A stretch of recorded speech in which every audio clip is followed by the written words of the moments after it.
All right, just about 3 minutes to go before we open this market. Plenty of green, left-hand side of your screen. It looks like a rally on a Monday morning. So let's bring in Keith Fitz, our Monday morning market guy. You sold every Chinese stock you own. Explain yourself. I did. I've spent a lot of time there, as you know, Stuart, and I do not like 1 minute what's happening with the Chinese government. But you know what? I think they've miscalculated. They didn't realize that $1 trillion smackdown would impact their markets. I don't think I'm going to be going back anytime soon, though. Does that include the Alibabas of this world, Tencent, and some of the great Chinese companies? You won't touch them, no matter what. You won't touch them? Not for the next couple of weeks. I want some clarity out of China. I want to see them stop with this nonsense. But you know what? With China, unfortunately, you never know. They can and do things at the touch of a button. All right. Well, look, we've got 2.5 minutes to go before we open this market. Overall, are we still in rally mode after all these years?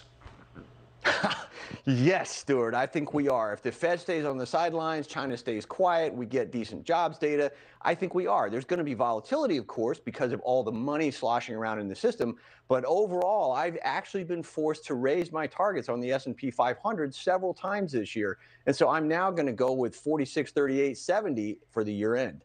About 6% higher. 46.38. So you got about another couple of 100 points up for the S&P by the end of this year, did you say?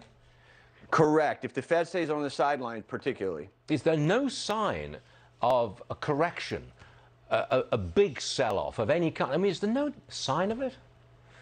Well, you know, it depends on what you view as a sign, right? I mean, if it's something that's going to impact liquidity, Stuart, that's always out there because the Fed could take away the punch bowl. It's like an old-fashioned high school dance, you know?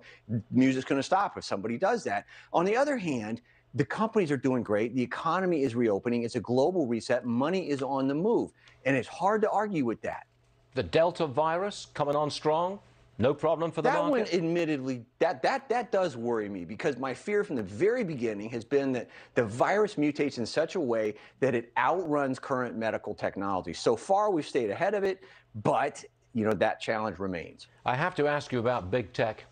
Is there any big tech company that you are selling, other than Alibaba and the Chinese big techs? Any big tech American company are you selling at this point? No, we've made exactly the opposite move. We've picked up NVIDIA, we've picked up Microsoft, we've picked up some more Apple, and we're continuing to adjust positions in Palantir, but all with an attention to the upside, Stuart. Thank you very much for being on this program for the last 10 years and contributing to the rally in big tech, because we've all been enjoying the ride. Most of the people that I know who are investors have at least a piece of at least one big American tech company. And you've given them, you've helped them along. You really have. Thank you, Stuart. Thank you very much. I hope your own business has improved. Susan's waving her hand. What do you got? I have a stat for you. You know the big 5 mega cap companies, the tech companies, I just had it on your screen. Yep. They made $75 billion in combined profits in the past 3 months. That is the equivalent of General Motors, and they did that in 3 months. You heard that there, Keith Fitz. That's all you're doing, of course, and you're still invested. Well done, young man. Well done. Hey, Keith, come and see us again real soon. Right now, we're opening this. Hi, it's Keith here. Thanks for checking out today's highlight clip.